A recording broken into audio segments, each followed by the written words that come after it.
Oke, hari ini saya akan menguraikan tentang poin-poin isu-isu tertentu terkait dengan agenda konten-konten yang akan saya sampaikan, yang saya akan lakukan hari ini dan seterusnya. Nah, yang telah saya proyeksikan di dalam rubrik-rubrik media tabloid cuca, Sinar Persada, dan lebih khusus Siper TV. Nah, adapun konten-konten yang menjadi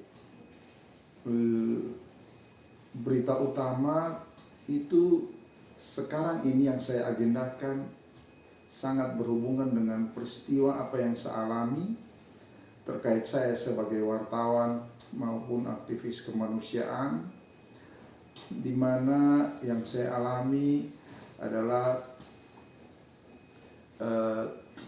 kriminalisasi baik yang dilakukan kepada saya pribadi, keluarga saya, istri, anak-anak, dan mertua saya. Nah, konten-konten ini menurut saya merupakan konten yang menarik karena memang tujuan ini adalah bagaimana menciptakan sebuah kedamaian bagi masyarakat, bagaimana membangun proses perdamaian yang berkeadilan. Nah, pertama-tama saya ingin konten itu saya bagi dalam 3 konten menarik. Konten pertama itu terkait dengan perjuangan saya ketika membangun, ikut bersama-sama mendorong proses demokrasi yang bertanggung jawab di Indonesia. Nah, saya juga terlibat dalam sebuah kisah yang kami telah pelopori sehingga terciptalah gerakan 98 agar terjadi perubahan-perubahan menuju sebuah kondisi kemanusiaan yang betul orientasi demokrasi adalah demokrasi bertanggung jawab sebagaimana demokrasi Pancasila itu sendiri. Nah, dan harapan-harapan kami ini masih terus saya perjuangkan. Walaupun memang itu juga karena didasari karena selama ini proses perubahan itu belum berjalan sebagaimana mestinya. Kemudian konten kedua adalah kisah tentang bagaimana saya dan kawan-kawan membentuk tim pencari fakta korban pembunuhan, penculikan, kekerasan, dan teror dari yang kami disingkat oleh TPF Bulix, saya dan saudara Sutoyo Kamidin bersama teman-teman lainnya, ada sekitar 11-12 orang yang menelusuri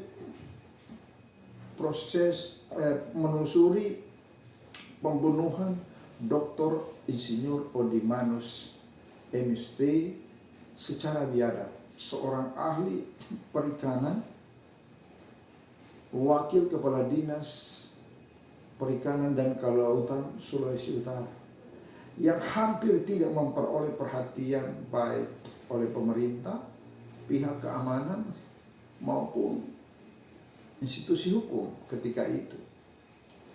Dan kemudian ada tragedi ketika itu, penculikan dari Toar Tangkal yang terjadi pada tanggal 29 Agustus 2007. Dari situ kami membentuk tim ini.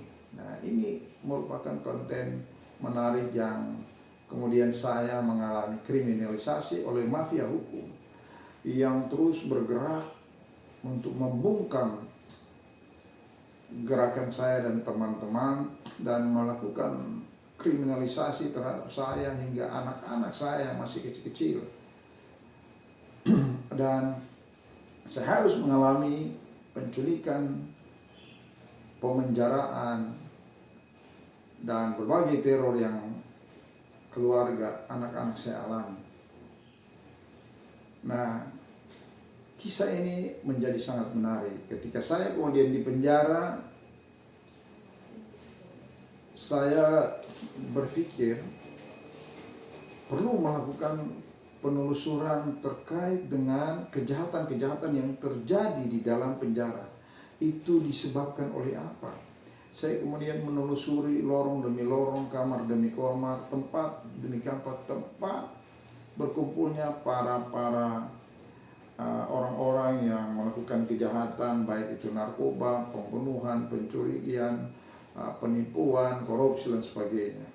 Nah, hasil temuan saya bahwa semua itu lahir karena pikiran-pikiran negatif, sehingga mereka melakukan kejahatan. Nah, saya di dalam penjara kemudian banyak merenung, membaca firman Tuhan di dalamnya, dan mencoba untuk mempelajari tentang karakter orang beriman. Dan saya akhirnya menemukan satu ayat, yaitu Filipi 4 ayat 8, yang berbunyi tentang semua yang benar, semua yang adil, semua yang mulia, semua yang suci, semua yang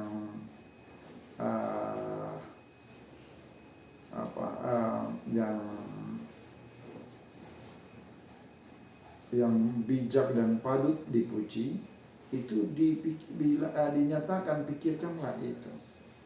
Nah, saya kemudian berpikir bahwa memang dari pikiran-pikiran positif ini, maka kita akan bisa berlaku bijaksana. Ketika saya mencoba untuk memikirkan ayat ini, memandang kemari tentang kejahatan itu, kalau kita selalu misalnya dalam sebuah keluarga kita melihat istri kita yang sudah berpakaian agak kurang menarik, sering mungkin tidak bermake up karena kesibukannya mengurus anak-anak, dan kita sebagai suami sering kadang-kadang kita akhirnya memilih di luar karena ada yang cantik-cantik dan lain sebagainya. Nah, kalau itu semua lahir karena kita berpikir hati bahwa istri kita seolah-olah tidak memperhatikan lagi dirinya, seolah-olah membiarkan dirinya. Tetapi kalau kita membangun pikiran positif kita tentang luar biasa istri kita telah berjuang menjagai anak-anak, mengatur anak-anak, mengatur suami, menyiapkan makanan, dan sebagainya, kita tentu saya merasa berbangga bahwa perjuangan istri kita, bagian daripada kehidupan kita itu luar biasa. Pasti semua akan menarik, pasti akan membangun hubungan-hubungan yang menjadi harmonis. Nah, dari situlah ketiga konten ini dan perjuangan yang saya lakukan, maka saya memberi tema tentang apa yang akan saya lakukan ke depan adalah mengenang perjuangan kemanusiaan untuk perdamaian dan keadilan. Saya kira ini yang bisa saya sampaikan. Semoga berita utama ini ke depannya akan berjalan dengan baik. Terima kasih.